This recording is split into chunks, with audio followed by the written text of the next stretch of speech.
interrumpirlos para darles espacio y que no se les pierdan las ideas, ¿verdad? Entonces vamos a darle el espacio y presentarles primeramente a Leonardo Guzmán Garza, de séptimo semestre del Colegio de Historia. Él nació en 2005 y él va a presentar la primera parte de la charla sobre el general Succo. Démosles un fuerte aplauso.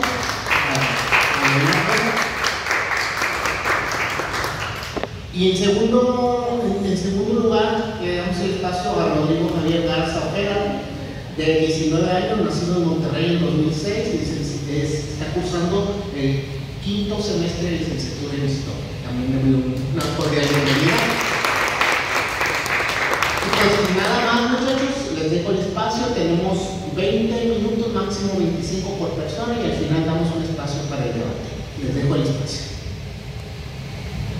Bueno, muchas gracias por asistir a todos los presentes. Igual muchas gracias al maestro Cázares, a la maestra Elsa Reina por el espacio. Y bueno, pues vamos a estar hablando en esta ocasión sobre el general Georgi Konstantinovich Shukov, su trayectoria y su participación en la Segunda Guerra Mundial. Primero que nada, pues si le prestamos atención a esta imagen que puse aquí, destaca el hecho pues, de que tiene el torso lleno de condecoraciones, ¿no? Es el general, bueno, sí, el militar más condecorado en toda la historia de la Unión Soviética, y pues no es por una casualidad. Ahorita vamos a estar explicando cómo es que llegó a destacar a este nivel, ¿no? Entonces, bueno, este general Shukov nació en 1896 a 130 kilómetros de Moscú, en una aldea de nombre Kaluga, que es la que está en rojo en este mapa. Provenía de una familia campesina muy pobre, como gran parte de la población rusa de ese momento. Su padre era zapatero y su madre era campesina. Entonces, durante sus primeros años, Shukov, junto a sus hermanos, le estuvo ayudando a sus padres en sus trabajos, y también tuvo unos 3 años de educación primaria en los que aprendió aprendió a leer, a escribir, a sumar, a restar, historia, poesía, bueno, un poco de todo. A los 11 años, en 1907, Shukov, digamos que abandona un poco su vida de campesino y se va a Moscú con un tío y un primo suyo a aprender el oficio de peletería, que es este oficio que se encarga de curtir pieles y de elaborar prendas de ropa con pieles de animales. Estuvo aprendiendo el oficio durante unos 4 años. A los 16, en 1912, ya era un suboficial de peletería, y para este punto también, dentro de sus posibilidades, él estudiaba por las noches. Entonces, digamos, tenía jornadas laborales muy largas, a veces de 8 horas, 12 horas para un niño era demasiado. Entonces, bueno, digamos, esta forma de vida lo alejó bastante de la vida agrícola y lo introdujo a esto de más disciplina y al mundo también industrial de los obreros. Entonces, por su origen obrero y por su origen campesino, pues también que tuvo, digamos, simpatizó mucho con el grueso de la población soviética posterior. En 1915 es llamado para integrar las filas del ejército zarista en la Primera Guerra Mundial, donde ahí rápidamente destacaron algunas de sus cualidades que van a estar, digamos, acrecentándose durante toda su vida, que es la disciplina, el coraje y también el hecho de que tomaba decisiones sin dudar, actuaba rápido. Esto le valió que fuera condecorado 2 veces con la Cruz de San Jorge y fuera ascendido a suboficial del ejército zarista.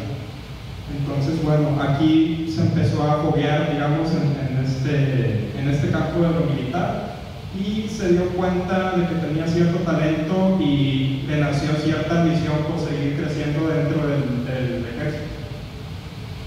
Entonces, cuando llega la Revolución Rusa y que se sale el Imperio Ruso de la Primera Guerra Mundial, él se integra en las filas del Partido Comunista porque se dio cuenta que era donde más posibilidades de crecer tenía. No era tanto por una cuestión de que él fuera un ferviente comunista o de que él tuviera una ideología comunista, sino era simplemente por una ambición militar para seguir creciendo.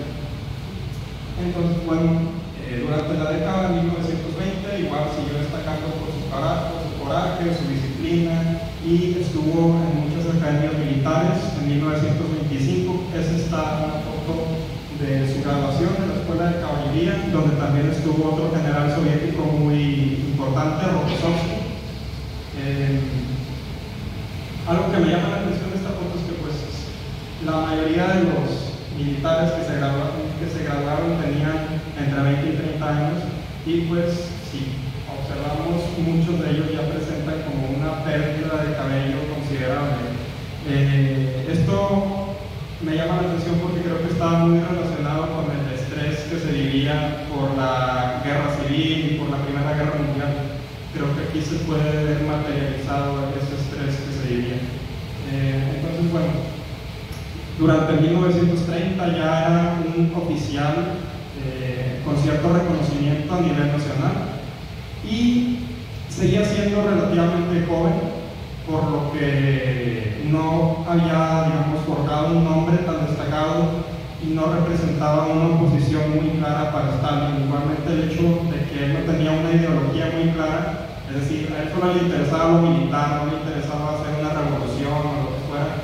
Entonces Stalin se dio cuenta de esto y pues durante las purgas stalinistas del 37 y el 38 no tuvo ningún interés en asesinar a Zhukov, sino a otros generales que sí representaban una oposición, un peligro para hacer un golpe de Estado, o que sí tenían una ideología más distinta a la del régimen de Stalin, ¿no?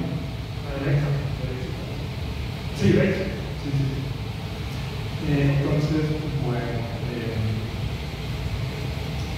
llega el año de 1939, que es el año en el que empieza la Segunda Guerra Mundial, pero un poco antes, digamos que Japón invadió Mongolia con el objetivo de controlar ciertos recursos naturales que ahí se albergaban. Entonces, durante ese tiempo es cuando se le da la oportunidad más grande de Zhukov hasta el momento, porque lo mandan a comandar un ejército junto a un general de Mongolia. Y aquí implementaron tácticas de despiste, rodearon a los japoneses, organizaron muy bien las tropas y básicamente no tuvieron mucho problema en hacer que los japoneses, digamos, retrocedieran y dejaran de intentar controlar Mongolia.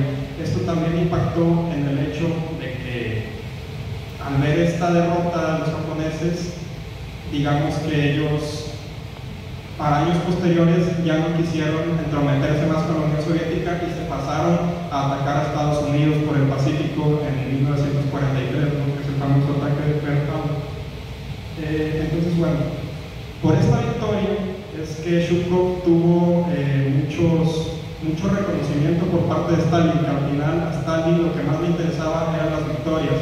Si moría mucha gente en las batallas o lo que fuera, eso era lo de menos. Mientras se consiguiera la victoria, Zhukov presentó resultados y se ganó la confianza del general. Aquí es cuando Zhukov es ascendido a general. Y por otro lado, ya cuando empieza la Segunda Guerra Mundial, que hacen este pacto de no agresión entre Alemania y la Unión Soviética, y que invaden una parte de Polonia, cada quien respectivamente, digamos que esto le dio tiempo a la Unión Soviética para industrializarse militarmente, porque casi no estaba industrializada, y también para que sus militares fueran agarrando experiencia, porque recordemos que durante las purgas estalinistas muchos de sus generales habían sido asesinados. Entonces personas como Zhukov eran las que tenían que ir a agarrar la experiencia para liderar las batallas, los ejércitos en los años posteriores. Entonces, bueno, la Unión Soviética, la primera batalla más destacada que tiene en esta guerra es la que tienen cuando van a Finlandia, cuando invaden Finlandia. Sin embargo, esta invasión no sale muy bien. Solamente tenían como objetivo pues conquistar todo el territorio, y solamente podían conquistar pequeños territorios de Finlandia y con numerosas bajas y en un tiempo prolongado. Entonces esto, digamos, que moralizó mucho a los alemanes. Empezaron a pensar así como, bueno, los soviéticos no pudieron ni con Finlandia, ¿qué van a poder con nosotros los alemanes? Entonces los militares que estuvieron comandando el ejército finlandés, el ejército soviético en la invasión a Finlandia, digamos que se ganaron el rechazo de Stalin de cierta forma y empezó a confiar más en los generales como Zhukov, que eran los que presentaban resultados. Durante junio de 1941, el 22 de junio, es que se pone en práctica la Operación Barbarroja, que es cuando los alemanes deciden ya romper ese pacto de no agresión que tenían con la Unión Soviética y pues rápidamente empiezan a entrar a gran parte del territorio soviético en cuestión de muy poco tiempo. Aquí Zhukov, la primera participación destacada que tuvo fue en Kiev, que bueno, está aquí más o menos. Bueno, ahí fue en Kiev. Y los alemanes venían avanzando muy rápido. Ahí lo que Zhukov le propuso a Stalin fue que hicieran una defensa móvil, es decir, que fueran retrocediendo mientras se defendían, y Stalin, que todavía no tenía una plena confianza en él, le dijo, no, aquí vamos a hacer una defensa estática y vamos a detener a los alemanes, cosa que no pasó. Y Zhukov, hace cuenta que le dijo a Stalin que se lavó las manos, de que bueno, yo te dije lo que iba a pasar si hacíamos una defensa estática, entonces yo te lo dije, y siguieron retrocediendo. Rápidamente los alemanes llegan hasta Leningrado, hasta Moscú y hasta Stalingrado. Esto en cuestión de meses, es decir, de junio a septiembre del 41 conquistaron avanzaron todo este territorio y prácticamente ya tenían cercados a los soviéticos en sus ciudades, en 3 de sus ciudades más importantes. En septiembre del 41, Zhukov va a Leningrado y tiene su participación más destacada hasta el momento, porque empieza a organizar ejércitos muy grandes, empieza a movilizar recursos y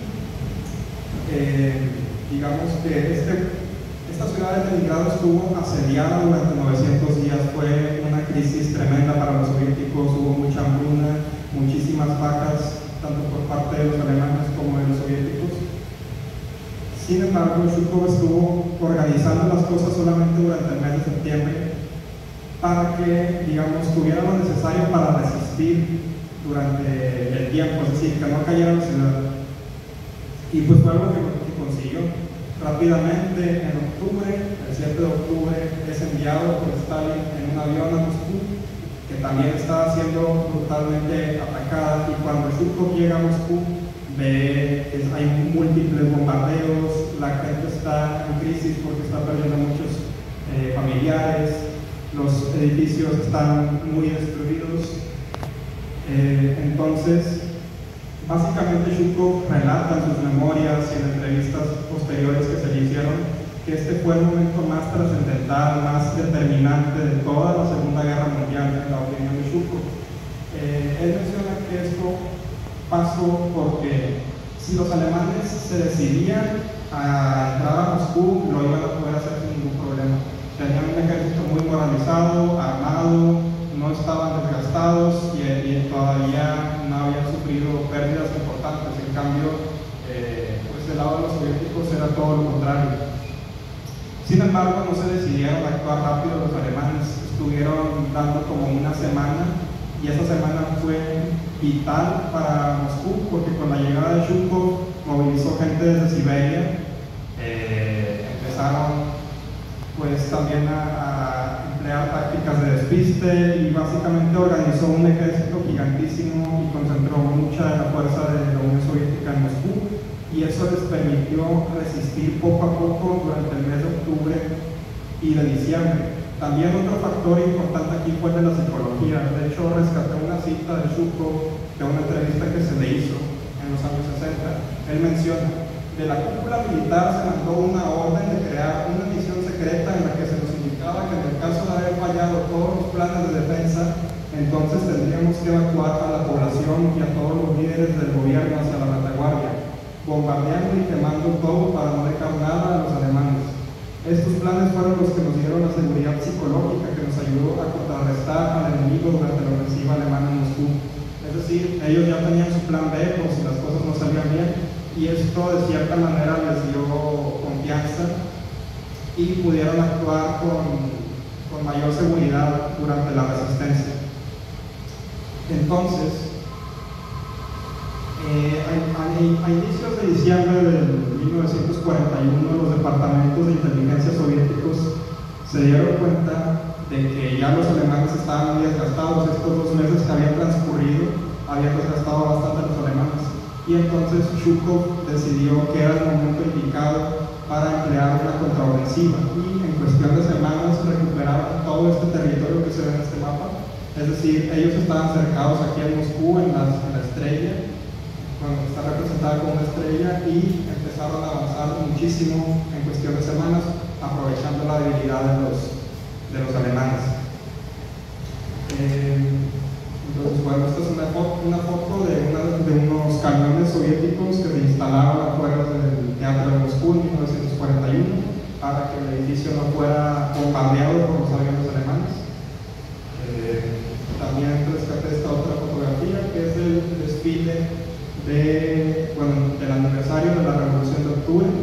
Es decir, a pesar de que estaban en guerra con los alemanes, en Moscú se hizo este desfile que moralizó mucho a la gente, al ejército, y podemos ver ahí unos tanques desfilando. Bueno, estos tanques inmediatamente se pasaron al frente de batalla con los alemanes, porque tampoco era para que los estuvieran dejando de lado, no eran muy necesarios. Había nieve en octubre.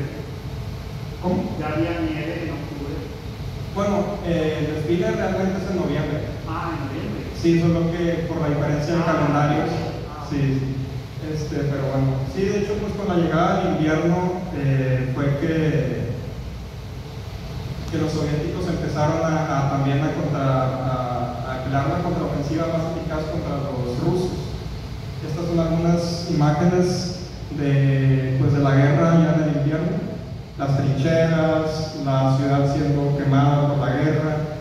Sin embargo, algo que Zhukov comenta es que muchas veces la historia occidental, digamos que señala que los soviéticos ganaron o resistieron por el clima.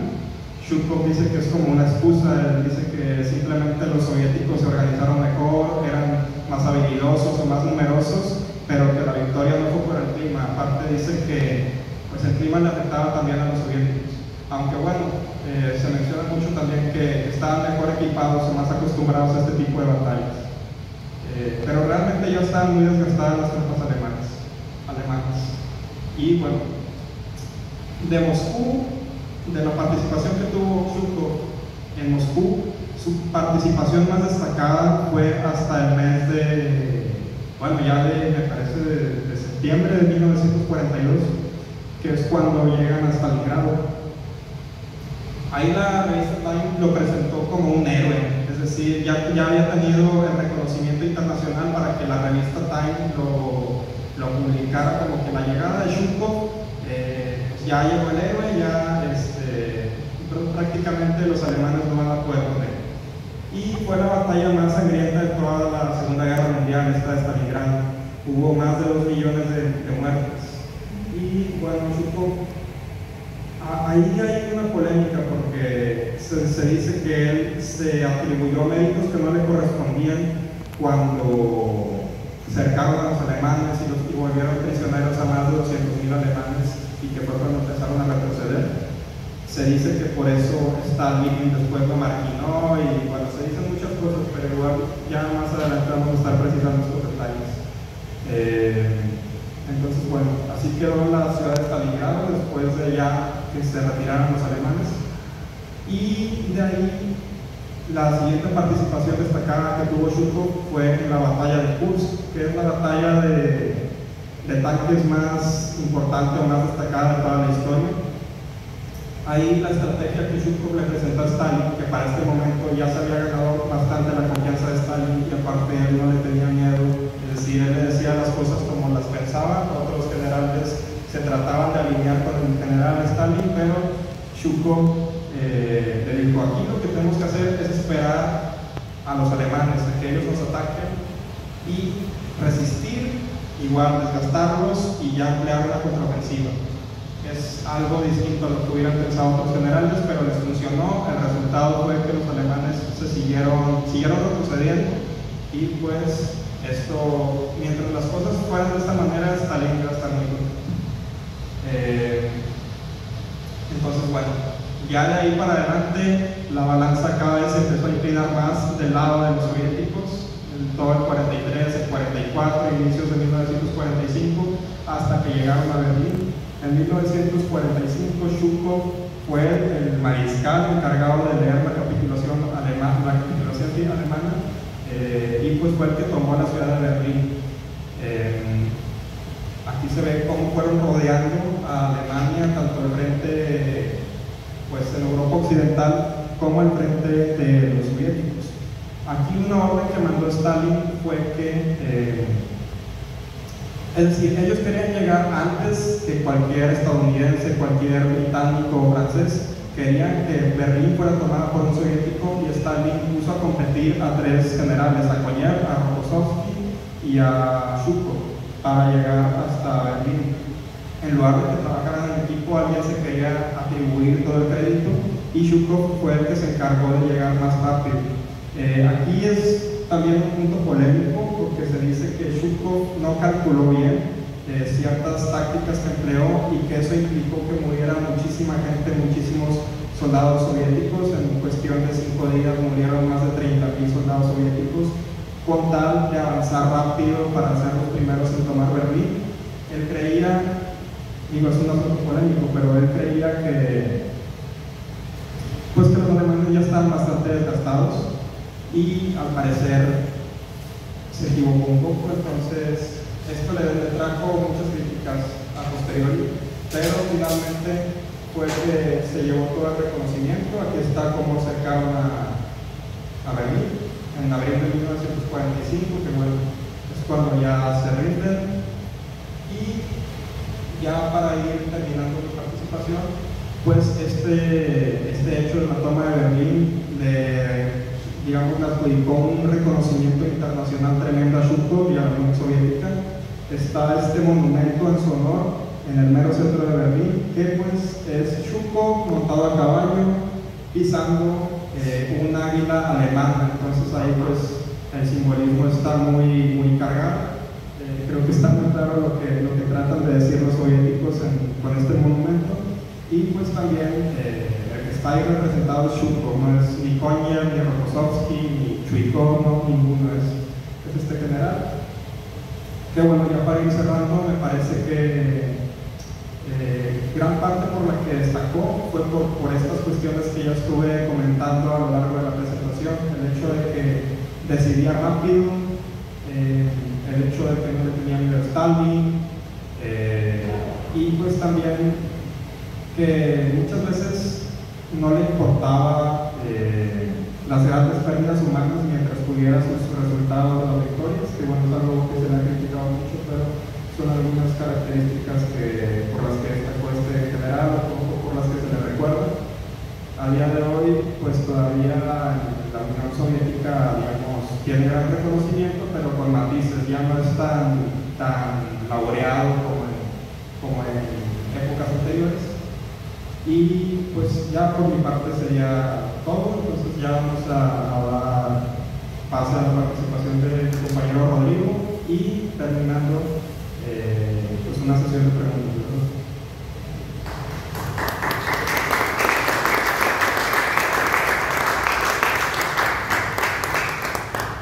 Buenas tardes.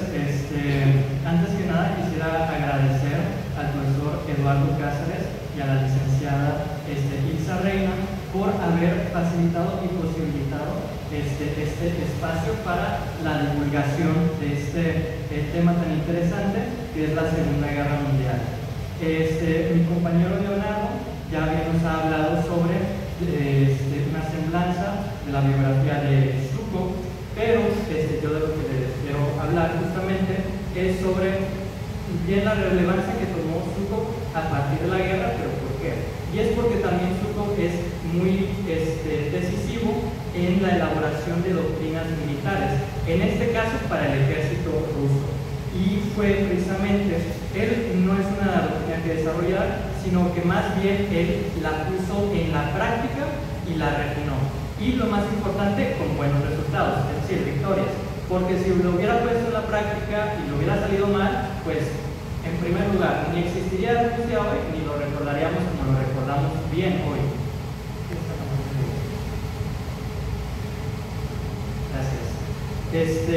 Bueno, esta tan mentada doctrina que él desarrolló es Gluboký boj, que si bien no desarrolló él, fue Mikhail Pugachevsky, Deep Operation Battle en inglés, o Doctrina de Operación de Batalla Profunda en español. Fue una doctrina desarrollada por quien fue mariscal Mikhail Pugachevsky, que fue veterano de la Guerra Civil Rusa y veterano de la guerra contra los polacos, que inició al poco tiempo de la Guerra Civil. Y él, precisamente por sus méritos militares y su carrera teórica, se vio bastante bien posicionado dentro del ejército soviético, lo que le dio un estatus de bastante poder político y jerárquico.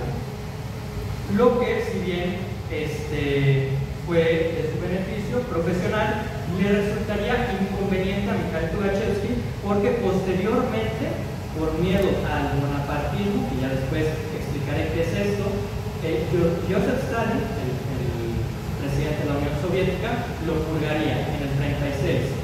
Pugachevsky ya en la década de los 30 desarrollaría precisamente esta doctrina, Gluboký boj, pero no sería hasta el 36, el mismo año en que muere, en el que la concretaría. Bueno, pero después de su purgación, su doctrina cayó en desuso y hubo un estancamiento militar y teórico en el ejército ruso. Es por eso que también era bastante malo al inicio de la guerra. La peculiaridad de Zhukov es ponerlo en práctica, revivirlo, pero también él había sido purgado junto a Pugachevsky. No fue asesinado, porque bien mencionó mi compañero Leonardo que él no tenía tanta influencia aún en la política, pero sí se le escarmentó y se le perjudicó en su carrera profesional como militar. No sería hasta 1939 que finalmente a Zhukov se le dio la oportunidad de rehabilitarse políticamente a través de demostrar cuánto valía él y la doctrina que él desarrolló, que es Deep Operation. También cabe aclararse que se le escarmentó porque era del círculo de Pugachevsky, del círculo tanto teórico como de compañero de armas. Bueno, precisamente fue en la batalla del río Khalkhin, o la batalla de Khalkhin Gol, en la frontera entre la provincia china de Manchuria y Mongolia, en el que destruyó 2 divisiones del ejército japonés, con pérdidas bastante menores a la del ejército japonés. Y fue precisamente esto por la que su carrera pudo despegar, aparte, claro, de mostrar el respeto a Stalin y tal. Esta doctrina militar, la Deep Operation, consiste en 4 escalones militares, o si así quieren llamarlo, en 4 oleadas. La primera oleada consiste en un bombardeo preliminar, ya sea aéreo o ya sea de artillería. Zhukov principalmente utilizó la artillería. El segundo escalón consiste en una fuerza de choque de armas combinadas. ¿Qué significa esto de armas combinadas? Significa todas las variantes de todo el equipo posible que existen. Esto incluye artillería, aviación, infantería y tanques. Y la misión de este bloque, de este escalón, es hacer una abertura en las fuerzas enemigas, en la primera línea de defensa, que usualmente es la más fuerte. Bueno, después está el tercer escalón, el cual es el más importante y, si se puede decir, es el corazón de esta doctrina de guerra. Este escalón militar consiste únicamente y exclusiva de una fuerza abrumadora de mecanizados y de tanques, cuya misión es, bueno, ya está hecho la fisura en la línea enemiga, infiltrarse por esa fisura y conducir muy profundamente en la retaguardia enemiga. Tiene varias misiones, es el único escalón que tiene varias misiones, pero su misión principal es el de rodear al enemigo, es decir, flanquearlo y rodearlo. Usualmente se hace más de un ataque en esta ofensiva y es por eso que se puede rodear en forma de pinza. Y el último escalón, y bastante importante, no tanto como el anterior, pero el cuarto escalón consiste en unidades móviles, ya sea caballería o ya sea infantería, cuya misión es seguir a la fuerza principal, la del tercer escalón, la de blindados, y posicionarse en su retaguardia para que así con un contraataque no sean rodeados esa fuerza y consolidar el terreno ganado por la brecha motorizada. Esta doctrina es un plan versátil. ¿Por qué? Porque en primer lugar se adapta a las características de la Unión Soviética. Este plan depende de un gran uso de material, tanto de material como de personal, cosa que la Unión Soviética, Rusia, fácilmente podía llenar por sus características. Segundo, este plan no es táctico, es estratégico, es decir, no depende de un par de batallitas, no. Al ser de gran escala, se planea de gran escala, son campañas enteras este plan, campañas de guerra. Y como se tiene que recorrer tanto terreno, y se tiene que cubrir tanto terreno, lo que se utiliza son no divisionsuchas, ni tampoco brigadas, sino cuerpos de ejércitos enteros. Que precisamente, gracias a la característica de mayor población de Rusia frente a Alemania y sus aliados hasta cierto punto, podía utilizar a su favor en contra de un enemigo que ya, si se atacaba, se desgastaba y luego se contraatacaba masivamente. Esta doctrina también es muy versátil en sus misiones, porque no son misiones pequeñas, son misiones grandes, pero también pueden ser variadas. El tercer escalón tiene específicamente varias misiones, como ya lo había mencionado, pero de entre ellas está, bueno, ya está destruida la primera línea de defensa del enemigo, pero ¿qué pasa si hay una segunda o una tercera? La fuerza mecanizada tiene la misión de destruir al enemigo en combate, ya sea todas las reservas que tenga y que se le lance. Y si no lo destruye completamente, entonces lo que se retira del enemigo, perseguirlo y ahí por así destruirlo. Esta doctrina se sustenta también en otra doctrina militar que se llama batalla de aniquilación, porque se plantea completamente destruir al enemigo en ciertas campañas y en ciertas acciones decisivas.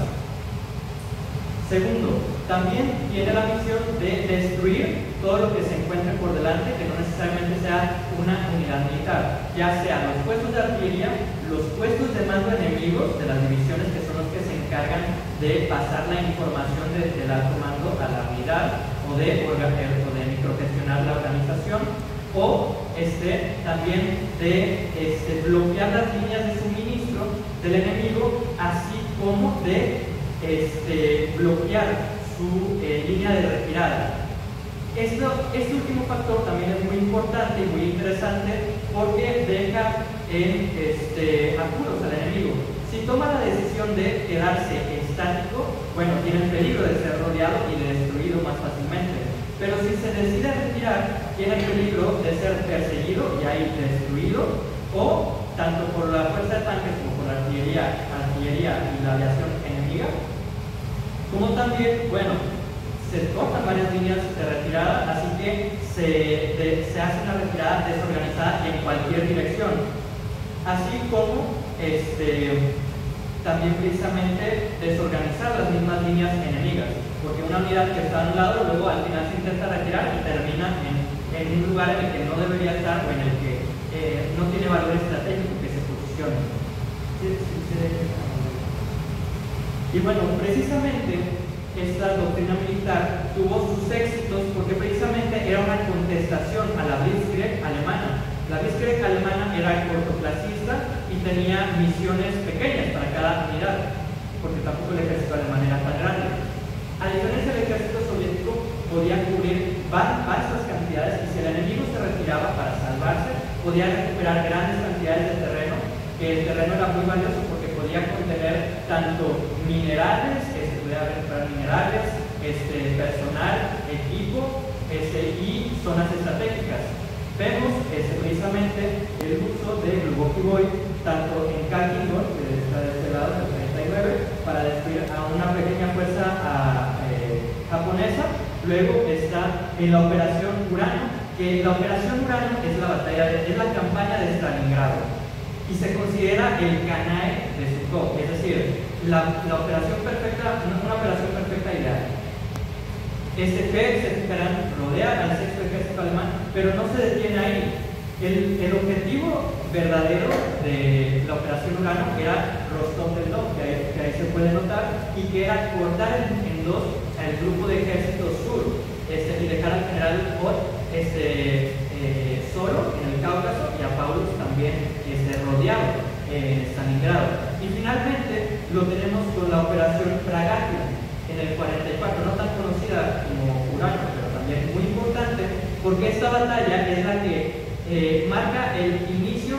Con la ofensiva se aniquila completamente al grupo de ejército centro de Alemania y lo que inicia el colapso generalizado del frente oriental, lo que obliga a los alemanes a replegarse hacia Berlín y a terminar la guerra en cuestión de un año. Y bueno, Zhukov es quien a final de cuentas también, empleando esa misma táctica pero ya de forma más descuidada, logra llegar a Berlín y ahí es condecorado y al final de la guerra se le nombra jefe de las fuerzas de ocupación de Alemania del Este.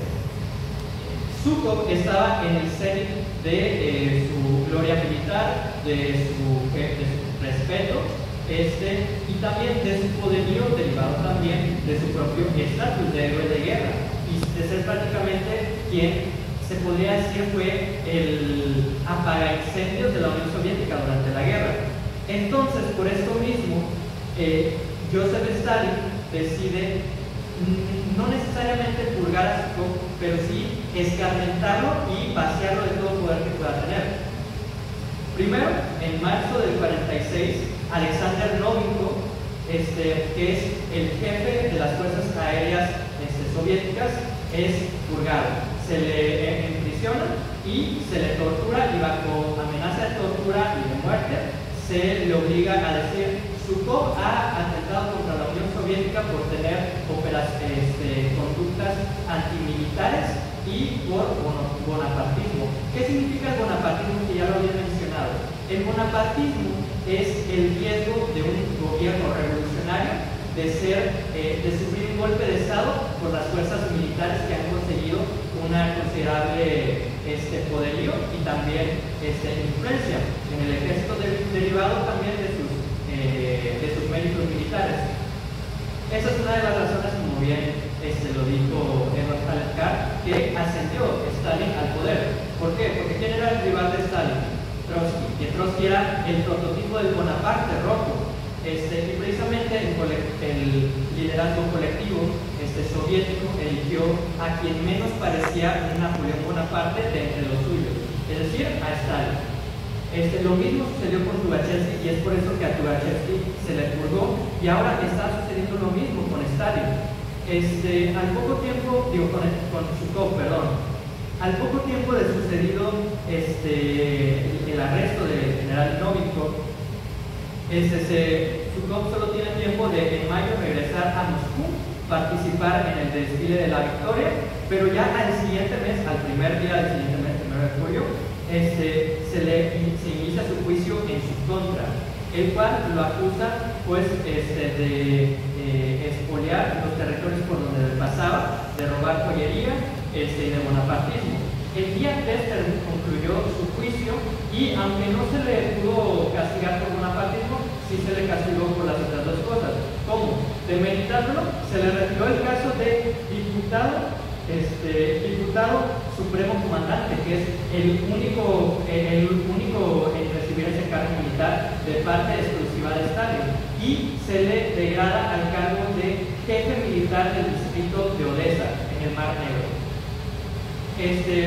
Durante el 46 al 47, Zhukov y los suyos estarán sufriendo constantes purgas. Si bien no se ataca a la persona de Zhukov, sí aprisionándolos o directamente a algunos se les asesinó. No será hasta febrero del 48 que finalmente se le nombra jefe del distrito militar de Siberia, lo que viene siendo prácticamente un destierro político porque era la parte militar menos influyente de la Unión Soviética, aparte de una lejana y pobre. Zhukov estará en esta especie de limbo militar hasta que en el 53 fallece Stalin y en marzo de aquel año se le informa precisamente del fallecimiento de Stalin y de Nikolai Bulganin, un personaje importante que ya veremos, que lo vemos justamente de este lado. Se le invita a formar parte de una conspiración. Todos los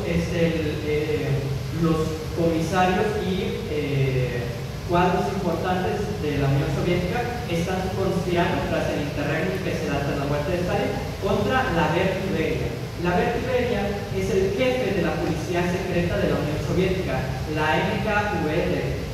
Y finalmente a Beria se le logra asesinar y a Zhukov se le restaura buena parte de su influencia militar.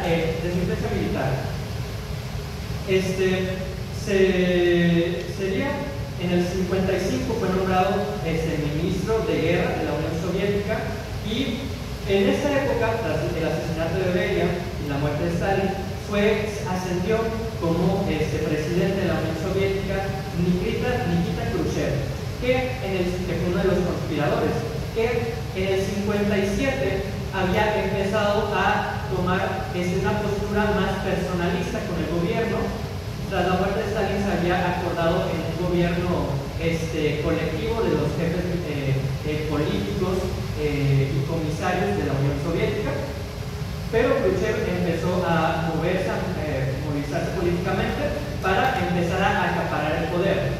El resto de varios otros oficiales y comisarios, como lo es Georgi Malenkov, que es de este lado, de derecha a izquierda, tenemos a Georgi Malenkov, Vasilev Molotov, Lazar Kaglanovich y Nikolai Bulganin, empiezan a conspirar de junio a julio del 57 y intentan llevar a su lado a Zhukov para justamente que él los beneficie. Zhukov no acepta y de hecho se va al lado de Khrushchev, pero porque Zhukov y el ejército ruso también eran un grupo de influencia en la política, en la alta política soviética. Zhukov prácticamente decía: vamos a ver, ustedes mayoritariamente pueden hacer lo que quieran y yo los voy a apoyar, solo no bajen el presupuesto militar del ejército, y segundo, permítanme a mí sobrellevar el desarrollo del ejército. Vamos a beneficiar la profesionalización del ejército por sobre su adoctrinamiento, que era lo que principalmente en otras épocas se premiaba más. Bueno, Zhukov vio en Nikita Khrushchev como un mejor candidato para mantener estas dos pancartas de este grupo de interés que era el ejército soviético. Y en esos meses, de julio a junio, él en varias conferencias del Comité Central, se pronuncia en favor de Nikita Khrushchev, denuncia a los otros conspiradores como: ustedes estaban todo este tiempo del lado de Stalin y ustedes beneficiaron sus fugas, tal. Y hace más importante, moviliza militarmente algunas unidades del ejército rojo, algunos puntos claves de Moscú, que era donde se estaba desarrollando esta trama política, y finalmente esto hace que el grupo conspirador se dé un paso atrás y finalmente Nikita Khrushchev pueda consolidar su poder. Y posteriormente el grupo conspirador sería purgado y caería en desgracia. Zhukov ya aseguraría un puesto más relevante en la política soviética hasta que en octubre del mismo año, apenas unos meses después, caería en desgracia, esta vez de la mano de quien había beneficiado, que es a Nikita Khrushchev. ¿Por qué? Por desencuentros profesionales, vamos a llamarlo. Un ejemplo es que Nikita Khrushchev quería abrir el espacio aéreo soviético para facilitar operaciones logísticas organizacionales, mientras que Zhukov decía, no, eso va a dar cabida a que más fácilmente aviones enemigos puedan sobrevolar el cielo soviético y recaudar información. O, por ejemplo, eran algunas cosas más vanidosas resultado de su ascenso al poder reciente, como que cuando viajó a Yugoslavia, viajó a Yugoslavia, a política, y a Albania, dijo, vamos a ver, yo necesito más tiempo del que tú me estás dando. Si no me das ese tiempo extra que te estoy exigiendo, yo voy a ir con el gobierno yugoslavo y le voy a decir que me voy a ir inmediatamente. Bueno, es precisamente que está fuera del país, en este viaje de Yugoslavia a Albania, que Nikita Khrushchev aprovecha para destituirlo de su cargo de ministro de guerra, y ya finalmente ahí se sepulta la carrera política e influencial de Zhukov en el gobierno soviético. Se fue, más que se retirara, se le retiró, pero eso no significa que cayera en desgracia. Zhukov todavía se le proporcionó una muy buena y considerable pensión militar, pensión por ser veterano de guerra y por héroe de guerra, así como una casa y un coche, así como todavía se le seguía invitando a eventos y ceremonias. Zhukov terminaría los últimos días de su vida dando entrevistas, como las que ya mencionó mi compañero Leonardo, o editando sus memorias, bastante recomendables, y pasando tiempo familiar. Aquí vemos varias fotos con su familia y con sus hijas, con su esposa y con sus hijas, hasta que finalmente falleció el 18 de junio de 1974, a la edad de 78 años, en Moscú, y con él fallecía el arquetipo heroico y el arquetipo más heroico épico, que así lo vemos en la iconografía popular, del general o el prototipo casi de ruso, de persona de Rusia. Y bueno, con eso estoy bastante satisfecho de concluir mi intervención. Gracias.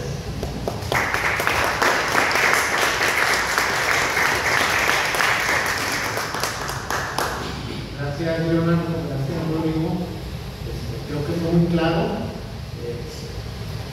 plantear tantos años de militares, de política, pero creo que ustedes los veo con cara de realidad. Entonces, si alguien tiene una pregunta, levantan su manita. Aquí lo que un poco una pregunta lógica y creo que no tiene una respuesta, no hay ninguna más en este caso. Para lo que ya Leonardo mencionaba, que tenía, no sé si lo está prácticamente porque es más condecorado también mencionaste que en su carrera en el Instituto de había seguido 2 condecoraciones. ¿Estas condecoraciones de los tiempos de SAS mantuvieron como se el registro rojo, o se retiraron, o se validaron? No sé si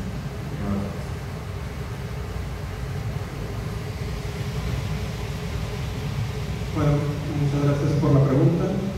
El hecho de que, aquí, como en la imagen lo presentas, tiene el torso lleno de condecoraciones, sí, en efecto, sí es el más condecorado en la historia de Rusia. Tuvo todas las condecoraciones habidas por haber, algunas las obtuvo en múltiples ocasiones. Y el hecho de la Cruz de San Jorge, que es la condecoración que obtuvo durante el ejército zairista, que la obtuvo 2 veces, me parece que no la porta aquí en este uniforme. Es decir, me imagino que él la conservaba, no sé, pero ya no era como recordado porque eso tenía que ver con el Imperio Ruso y era algo que se quería dejar más en el pasado. Lo que más se valoraba era la Unión Soviética y otro tipo de condecoraciones.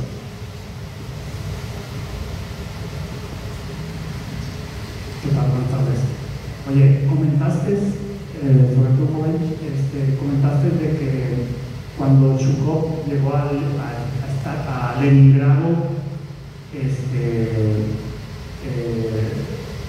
la razón por la que Alemania no atacó Leningrado no fue por Zhukov, por el ejército ruso, sino fue porque no querían esa broncota los alemanes, porque eran 2 millones de personas y no querían, o sea, querían nada más rodear el Leningrado, no querían capturarlo, porque si no tenían que hacerse cargo de toda la población, 2 millones de personas, imagínate, luego en invierno. Ahí fue, bueno, eso es lo que yo tengo entendido.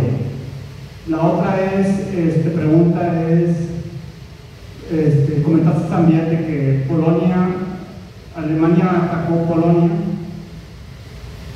y le declararon la guerra a Alemania, pero también la URSS capturó o invadió Polonia exactamente igual que Alemania. ¿Por qué a la URSS no le hicieron nada? O sea, no le reclamaron, no le declararon la guerra.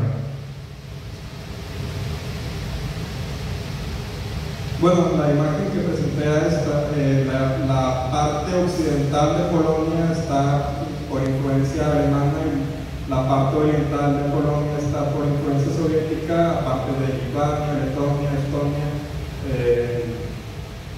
Pues sí, cuando es el pacto de no agresión estos 2 países, digamos que se repartieron Polonia y ahí es cuando se activaron los sistemas de alianzas en Europa y pues entraron en guerra. Pero la URSS también invadió, ¿por qué no? Sí. ¿Qué pasó ahí? ¿Por qué la URSS no invadió nada? La URSS también invadió, ¿no? Sí, pero pues los pactos de alianzas, pues, digamos, bueno, Alemania tiene un pacto de no agresión con la Unión Soviética, pero al invadir Polonia, digamos que de cierta manera fue como que Alemania le declaró la guerra a varios países, no solo a Polonia, y esos países estaban aliados con la Unión Soviética. No sé si se entiende. Es decir, pues los aliados que eran la Unión Soviética, Francia, Inglaterra, dieron como que bueno, los alemanes invadieron Polonia y eso sí ya no lo toleraron y ya fue cuando les declararon la guerra. No sé si se responde la pregunta.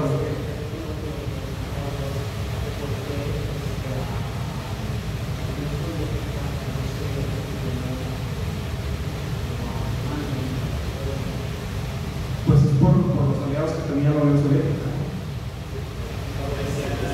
Sí. En cierto sentido están jugando a los 2 máquinas, o sea, justamente jugando los aliados, pero hicieron ese pequeño pacto al esa primera posición que se repartió en Polonia, ya se había quedado de acuerdo, que quieren que sean aliados.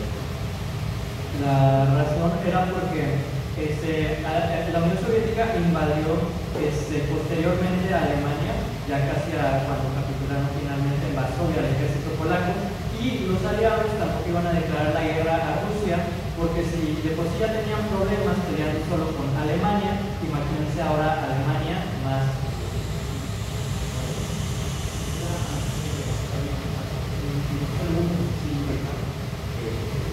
Que están relacionadas con este tema.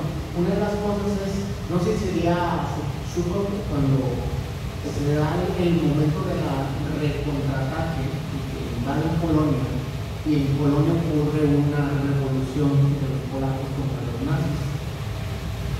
En el momento en que Rusia está contraatacando, hablamos de 1944 aproximadamente, y que ocurre como una revolución de los polacos contra los nazis, pero en lugar de recibir el apoyo ruso, los rusos los dejaron para que los alemanes pues, los destruyeran, y luego ya los rusos entraron. No sé si moralmente eso estuvo bien, desconozco si era su que estaba en frente de la calle y no apoyó a los polacos revolucionarios. Y la otra pregunta para Rodrigo es relacionada a si considerarías a Foucault. Yo creo que uno de los general más influyente, más exitoso de los aliados, los que triunfaron, si lo considerarías el general más importante, más que Bacon, más que Montgomery.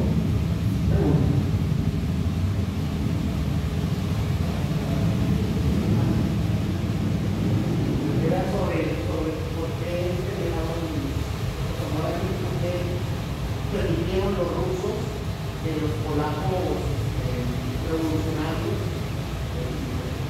alemanes los destrozaran en la revuelta, tuvo razón. El proyecto de Varsovia. Primero fue por órdenes directas de Stalin, que tanto porque la operación Dragatia se detuvo varios kilómetros antes de Varsovia por órdenes de Stalin, porque también si existía un gobierno polaco independiente, eso significaría perder la zona de influencia soviética sobre Polonia, y las fronteras ya en la Guerra Fría se hubieran delimitado de forma distinta, pero en favor de los aliados. Y me había preguntado si consideraba a Zhukov el mejor comandante. Bueno, es un poco complicado eso de todo el gran repertorio. No sé si catalogarlo como el mejor, pero sin lugar a dudas es uno de los mejores. El problema de muchos de los comandantes alemanes, porque yo no los considero personalmente los mejores, es por pedantería, porque al final de cuentas, cuando terminó la guerra, ellos fueron los que hicieron el trabajo de revisionismo y los que en buena medida se pusieron a sí mismos en un pedestal. Zhukov también lo hizo, pero también con buena razón. Finalmente los rusos fueron los que ganaron y las guerras necesitan generales que ganen guerras, no ganen batallas. Los alemanes tenían generales que ganaban batallas, pero precisamente ellos no consideraban cuestiones más estratégicas, solo las tácticas. Zhukov creo que es uno de los mejores, por no hablar el mejor a nivel operacional y a nivel estratégico, precisamente porque la doctrina que él perfeccionó planeaba campañas enteras, las cuales eran de aniquilación del enemigo. La doctrina que él perfeccionó era de largo plazo, podía tanto defender, esperar al contraataque, y los contraataques podrían ser bastante fructíferos. Y así durante toda la guerra, de forma metódica, pero decisiva y rápida.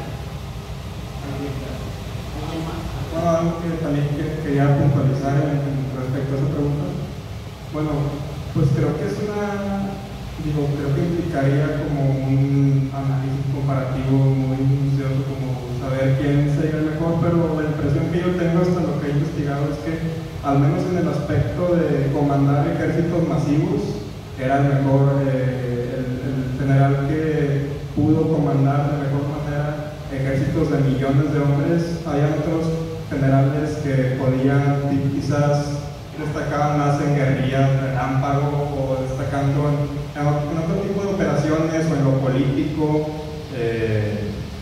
pero los ejércitos que comandaban no eran tan numerosos como estos de Zhukov, y creo que eso es tal vez en lo que destaca sobre otros generales. Preguntas, ¿qué más?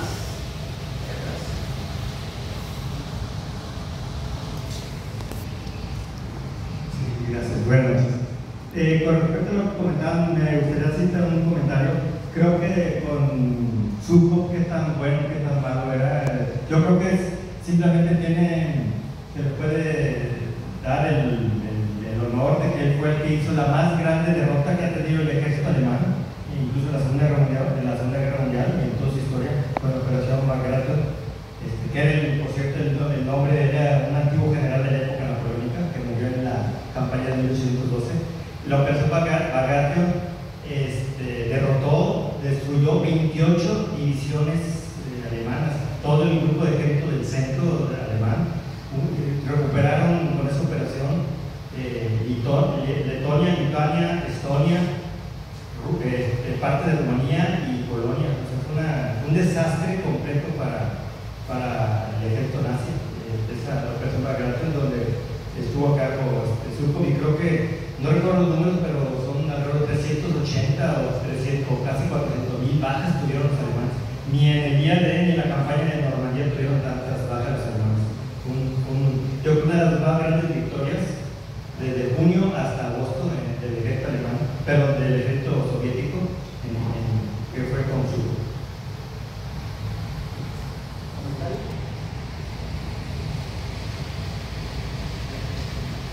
No lo incluí en la presentación porque Zhukov no estuvo involucrado tan directamente, pero finalmente tuvo su influencia se remonta también a la campaña soviética de Manchuria, ya se capituló Alemania y finalmente sigue Japón, los cuales se arrinconaron en Manchuria, y en esa región los generales que participaron, los generales rusos, utilizando la doctrina de recuperation, en cuestión de 2 semanas ocuparon un espacio equivalente al total de Europa e hicieron capitular a 500.000 de soldados japoneses. Para que vean también la eficacia de este ejército. Tampoco es que el ejército japonés fuera el mejor, pero 500.000 es algo indudablemente considerable. Y también la recuperation se ve como también tiene rezagos de influencia hasta nuestra época. En 2001 me parece, o fue en la guerra del desierto en el 91, o en la guerra, la invasión de Irak, donde finalmente el mando aliado utilizó contra el ejército iraquí esta doctrina militar, y es por eso que en parte también la pudieron hacer que el ejército iraquí se colapsase completamente. Es solo un ejemplo del rezago de influencia que nos ha llegado hasta el momento en la ciencia militar. ¿Alguien más?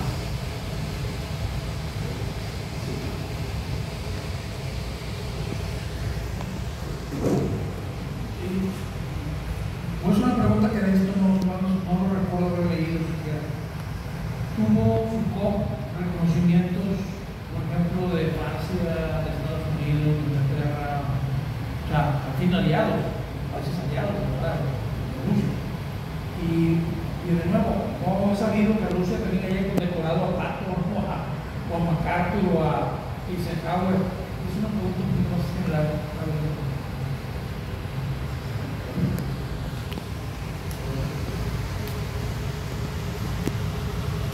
Sí, bueno, entre lo que yo revisé, obviamente su nombre destacó a nivel internacional, ya se mostraba en el hecho de que salió como portada en la revista Time. No sé de alguna condecoración, de alguna medalla que haya dado Inglaterra o algo así, pero lo que sí les puedo decir es que ya en una, reunión, en una celebración que tuvieron líderes militares, políticos de todos los aliados, pues como un festejo de la victoria en la Segunda Guerra Mundial, es que Churchill hizo un brindis por Foucault, y ahí como que le reconoció todo lo que había hecho, todas sus estrategias, sus operaciones militares. Y esto a Foucault lo desconcertó un poco, o sea, no se lo esperaba, y él también dijo que, bueno, también brindemos por todo. Y ya ahí nos aplaudieron. Bueno, así es como lo narra un poco en sus memorias, pero pues es lo que le podría responder a esa pregunta.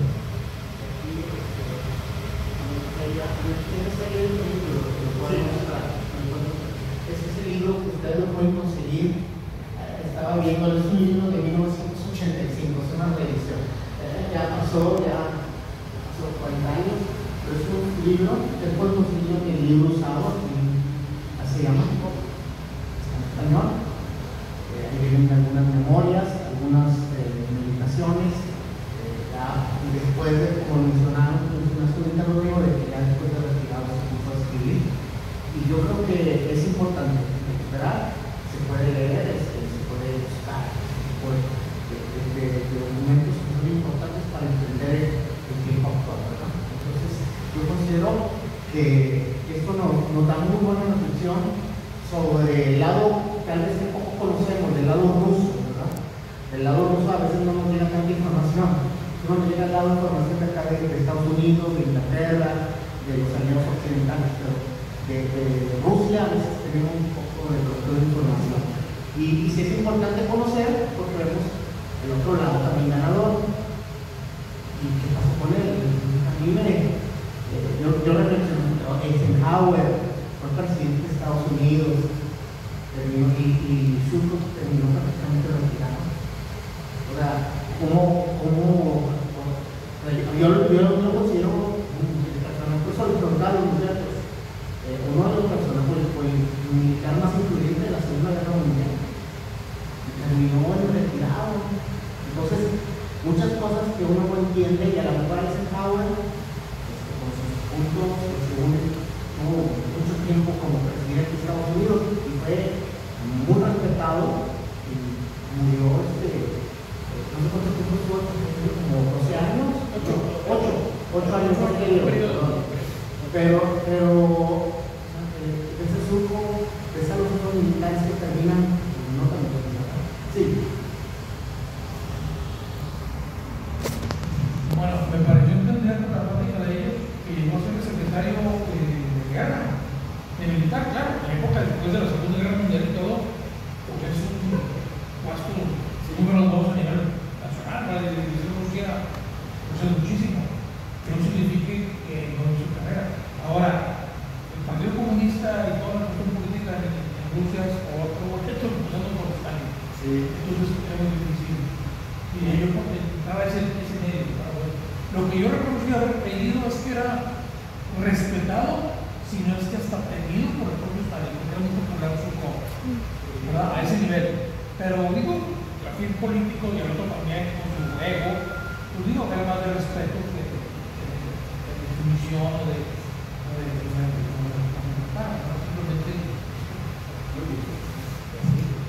pues queremos agradecerles, darles un aplauso a los colegas. Muchas gracias, Leonardo, Rodrigo, por habernos acompañado en esta segunda charla sobre General Surco.